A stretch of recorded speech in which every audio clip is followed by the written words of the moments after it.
बिलोली तालुक्यातील सुलतानपूर येथील सेवानिवृत्त मुख्याध्यापक पी.आय. गायकवाड यांच्या घराच्या दुसऱ्या मजल्यावर खिडकीमध्ये दबा धरून बसलेल्या अजगराला धर्माबाद येथील सहशिक्षक तथा प्रसिद्ध सर्पमित्र क्रांती बुद्धेवार यांनी अत्यंत शिताफीने पकडून वन विभागाच्या अधिकाऱ्यांना माहिती देऊन अजगराला त्यांच्याकडे सोपवण्यात आले।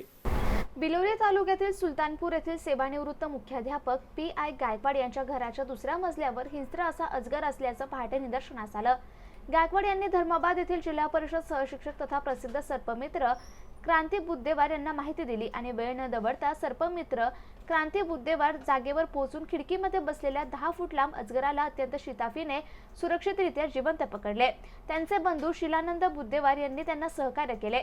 वन विभागाच्या अधिकाऱ्यांना माहिती देऊन जिवंत अजगराला त्यांच्याकडे सोपवण्यात आले। यावेळी पोलीस पाटील डी.पी. पाटील, जहागीरदार संभाजी वाघमारे, अभिजित वाघमारे, मुबीन शेख, अजमत पठाण उपस्थित होते। आज पकडलेला हा अजगर असून 10 फूट लांबे अजगरासारखे दुर्मिळ साप आढळल्यास त्यास न मारता वन विभाग किंवा सर्पमित्रास कळवण्याचे आवाहन सर्पमित्र शिक्षक क्रांती बुद्धेवार यांनी केले। Madhav Wedke, MCN news, Biloli.